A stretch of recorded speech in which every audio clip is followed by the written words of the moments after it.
نحمده ونصلي ونسلم علی رسوله الکریم۔ میرے واجب الاحترام محترم دوستوں، بزرگوں، ماؤں بہنوں، آج کی اس ویڈیو میں بہت ہی اہم مسئلے کی طرف آپ کی رہنمائی کرنے والا ہوں۔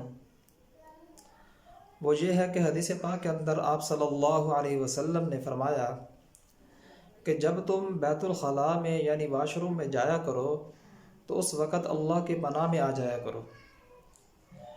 اور آپ صلی اللہ علیہ وسلم نے وجہ بھی بیان فرما دی کہ کیونکہ یہ بیت الخلاء اور واش رومز وغیرہ یہ شیاطین کے اڈے ہیں۔ تو اس کی تشریح میں علماء فرماتے ہیں کہ شیاطین جو ہے ان جگہوں کو اپنا مسکن بنا لیتے ہیں، اپنے ڈیرے ڈال لیتے ہیں اور یہاں پر جو ہے اپنے اڈے بنا لیتے ہیں اور اس طاق میں رہتے ہیں، اس دو میں رہتے ہیں کہ کوئی انسان آئے اور ہم اس کو تکلیف پہنچائیں۔ اسی وجہ سے آپ صلی اللہ علیہ وسلم نے فرمایا کہ جب بھی تم بیت الخلاء میں جانے لگو تو بیت الخلاء میں جاتے وقت اللہ کی پناہ میں آ جایا کرو۔ باقی اللہ کی پناہ میں آنے کا طریقہ بھی خود آپ صلی اللہ علیہ وسلم نے اپنی دعاؤں کے اندر جو ہے ارشاد فرما دیا اور اپنے عمل سے بھی ثابت کر دیا۔ احادیث کی کتابوں کے اندر دعا موجود ہے۔ صحابہ فرماتے ہیں کہ جب بھی آپ صلی اللہ علیہ وسلم بیت الخلاء میں جاتے تو یہ دعا مانگتے، اللہم انی اعوذ بک من الخبث والخبائث، جس کا ترجمہ یہ ہے، جس کا مطلب یہ ہے کہ اے اللہ میں تجھ سے خبیث جنوں اور خبیث جنیوں کے شر سے جو ہے پناہ مانگتا ہوں۔ تو جب انسان یہ دعا پڑھ لیتا ہے تو اس دعا کی برکت سے اللہ تبارک و تعالی اس کو شیاطین اور جو ہے جنات وغیرہ سے اللہ تبارک و تعالی اس کی حفاظت فرماتے ہیں۔ تو اس کی وجہ یہ ہے کہ ایک تو یہ جو ہے گندگی کے گھر ہیں، اور جہاں گندگی زیادہ ہوگی وہاں شیاطین کا بسیرا زیادہ ہوگا۔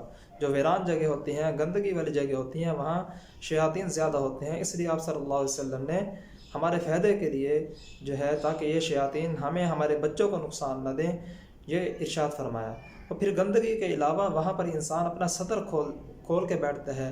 جب دعا پڑھ کر انسان وہاں پر نہیں جائے گا تو شیاطین اس کو جو ہے تنگ کریں گے۔ اسی وجہ سے جو ہے دعا کا اہتمام بھی کرنا چاہیے۔ اور حدیث پاک کے اندر آتا ہے، عائشہ رضی اللہ تعالیٰ فرماتی ہیں، ترمذی شریف کی حدیث ہے کہ آپ صلی اللہ علیہ وسلم جب بیت الخلاء سے فارغ ہو کر نکلتے تو اللہم غفرانک کہتے کہ یا اللہ میں تجھ سے معافی چاہتا ہوں۔ تو اب سوال یہ ہے کہ معافی کس بات کی آپ صلی اللہ علیہ وسلم مانگتے تھے؟ تو حدیث پاک کے اندر آتا ہے، علماء نے دو وجہ بیان فرمائی ہیں۔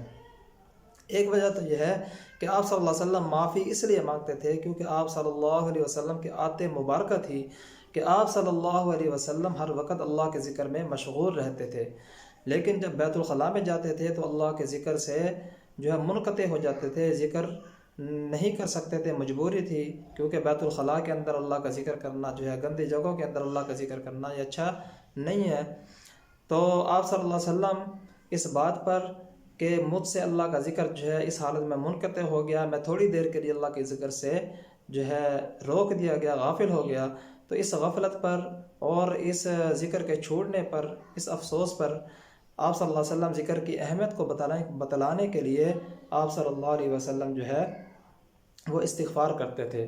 اور دوسری وجہ یہ لکھی ہے کہ آپ صلی اللہ علیہ وسلم استغفار اس لیے کرتے تھے کہ آپ صلی اللہ علیہ وسلم جو ہے بہت زیادہ ویسے بھی استغفار کرنے والے تھے، چونکہ انسان جب کھانا کھاتا ہے، لقمہ چباتا ہے، پھر وہ انسان کے پیٹ کے اندر چلا جاتا ہے، وہاں جا کر جو ہے بہت سی غذا جو ہے انسان کا جزو بدن بن جاتی ہے اور کچھ جو ہے فضلہ پخانے پیشاب کے راستے سے وہ باہر نکل جاتا ہے آسانی سے۔